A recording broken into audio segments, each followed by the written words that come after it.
Good morning, welcome to Mic TV morning show. Telugu దినపత్రికలో వచ్చిన ప్రధాన వార్తలు ఏమిటో చూద్దాం. ఈనాడులో కాళేశ్వరం విఫలమైనట్లే తాడుపాటితో పాటు జ్యుడిషియల్ విచారణ చేయిస్తామని మంత్రుల మేడిగడ్డ సందర్శన సంబంధించిన వార్తను ఈనాడు పత్రిక హైలైట్ చేసింది. ఇక మేడిగడ్డలో 3 పియర్స్ను కూల్చేస్తామని వారు చెప్పిన మాటను కూడా హైలైట్ చేసింది. మరొక వార్తగా నేరాలు పెరిగాయి, గత ఏడాది కన్నా 8.97% ఎక్కువని నేరాలకు సంబంధించిన నివేదికను విడుదల చేసింది పోలీస్ శాఖ. దానికి సంబంధించిన వార్తను రెండో ప్రయారిటీ కింద ఇచ్చింది. కాళేశ్వరం ఖర్చు 93,000 కోట్లు అయితే 1,00,000 కోట్ల అవినీతి ఎక్కడ? కాంగ్రెస్ నేతలు సమాధానం చెప్పాలి. మాజీ మంత్రి కడియం శ్రీహరి ప్రశ్న ఒక వార్త ఉన్నది. దివ్యాంగ సిబ్బందికి పదోన్నతుల్లో రిజర్వేషన్లనే మరొక వార్త కూడా ఈనాడు పత్రికలో హైలైట్ చేసింది. ఇక రెండవ రోజు అదే జోరు, ప్రజాపాలనకు 8.12 లక్షల దరఖాస్తులు, పత్రాలు సరిపడలేక వ్యయ ప్రయాసాలనే ఒక వార్త కూడా ఈనాడు పత్రికలో మొదటి పేజీలో హైలైట్ చేసిండ్రు. ఇక ఆంధ్రజ్యోతి దినపత్రికలో ఇయర్ ప్యానెల్లో ల్యాండ్ క్రూయిజర్ కొన్నాం తప్పేముంది, కేసీఆర్ సొంతానికి కాదుగా కడియం శ్రీహరి అనే వార్తను ఇయర్ ప్యానెల్లో హైలైట్ చేసింది ఆంధ్రజ్యోతి దినపత్రిక. ఇక బ్యానర్ ఐటమ్ కింద మేడిగడ్డ అవినీతి పుట్ట అని ఒక ప్రధానమైన వార్తగా తీసుకున్నది. బ్యారేజీని ముంచిన వారిపై న్యాయ విచారణ చేయిస్తాము, మంత్రులు చేసిన కామెంట్ కూడా తీసుకున్నది. ఇక మేడిగడ్డ 7వ బ్లాక్ కూల్చి మళ్ళీ కట్టాల్సిందే అనే ఒక వార్త ఉన్నది. ఇక రెండో రోజు 8 లక్షలకు పైగా దరఖాస్తులు, ప్రజాపాలనకు సంబంధించిన వార్త కూడా ఇందులో ఉన్నది. ఇక మరొక వార్త ఆంధ్రజ్యోతి వచ్చింది, కౌలు రైతుల గుర్తింపు ఎలా అనే ఒక వార్త కూడా ఇందులో ఉన్నది. ఇక సంకీర్ణ సర్కారు వద్దని నరేంద్ర మోదీ చేసిన వ్యాఖ్యలను కూడా మొదటి పేజీలో హైలైట్ చేసింది.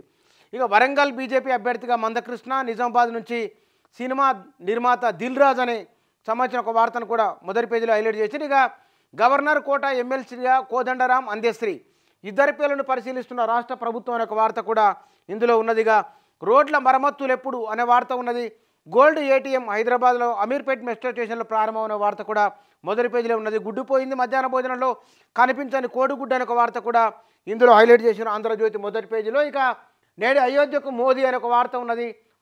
మహర్షి వాల్మీకి అంతర్జాతీయ విమానాశ్రయం అనే ఫోటో కూడా ఇందులో మొదటి పేజీలో హైలైట్ చేసి. ఇక టూరిజం కార్పొరేషన్ ఎండీ సస్పెన్షన్ పై ఏం తేల్చారని ఆలస్యం ఎందుకని హైకోర్టు ప్రశ్న ఒకటి ఉన్నది. ఎల్లుండికి 800 కోట్లు దాటేస్తాం, 2023లో ప్రపంచవ్యాప్తంగా పెరిగిన జనాభా 7.5 కోట్లు అనే వార్త ఉన్నది. ఇది అమెరికా జనగణన బ్యూరో వెల్లడికి సంబంధించిన వార్త. సుకన్య సమృద్ధి యోజన వడ్డీ పెంపు అనే ఒక వార్త ఉన్నది. సుకన్య సమృద్ధి యోజనపై వడ్డీ పెంపు వార్త ఉన్నది. 8 నుంచి 8.2% పెంచిన కేంద్రం అనే ఒక వార్త బాటంలో ఆంధ్రజ్యోతి హైలైట్ చేసింది. సాక్షి దినపత్రికలో వాటిని కూల్చాల్సిందే, మేడిగడ్డలో 3 పియర్లు, 3 రేడియల్ గేట్లు, 3 స్లాబ్లను తొలగించాల్సిందే, మంత్రులకు పవర్ పాయింట్ ప్రజెంటేషన్లు, ఇరిగేషన్ ఈఎన్సీ మురళీధరన్ వెల్లడి అని వార్తను కూడా ఫోటోతో సహా కూడిన వార్త మొదటిపై హైలైట్ చేసింది సాక్షి దినపత్రిక. ఇక ప్రాణహిత చేవేళ్లకు పునరుద్ధరణ అనే వార్త మరో వార్త ఉన్నది. ప్రజల దృష్టి మళ్లించేందుకే డ్రామా అని బీఆర్ఎస్ నేతల కామెంట్ కూడా ఉన్నది. 3 నుంచి లోక్సభ సన్నాహక భేటీలు బీఆర్ఎస్ సంబంధించిన ఒక వార్త ఉన్నది. కాంగ్రెస్కు 2, బీఆర్ఎస్కు 1, వచ్చే మార్చిలో జరిగే రాజ్యసభ ఎన్నికల్లో దక్కే స్థానాలు ఇవనే ఒక వార్త కూడా ఆంధ్రజ్యోతిలో సాక్షిలో హైలైట్ చేసిండ్రు. ఇక నమస్తే తెలంగాణ దినపత్రికలు ఇయర్ ప్యానెల్లో అయోధ్య బలరాముడి ఎంపిక పూర్తి, 3 విగ్రహాల నుంచి 1 ఖరారు చేసిన ట్రస్ట్ అని ఒక వార్త కూడా ఇందులో ఉన్నది. ఇక ఎన్ఐఏ ఎస్పీగా విష్ణు వారియర్ అని మరొక వార్త కూడా ఇయర్ ప్యానెల్ హైలైట్ చేసింది నమస్తే తెలంగాణ. తుమ్మిడియాటి కట్టి తీరుతామని కాంగ్రెస్ మంత్రులు చేసిన ఒక వార్త ఉన్నది.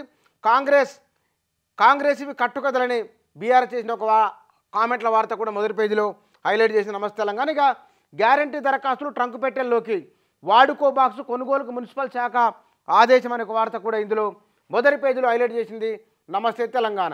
దివ్యాంగులకు ప్రమోషన్లలో రిజర్వేషన్ మరో వార్త కూడా మొదటి పేజీలో హైలైట్ చేసింది నమస్తే తెలంగాణ దినపత్రిక. ప్రధానంగా 4 తెలుగు దినపత్రికలు ప్రయారిటీ ఇచ్చిన వార్తా అంశాలు ఇవి.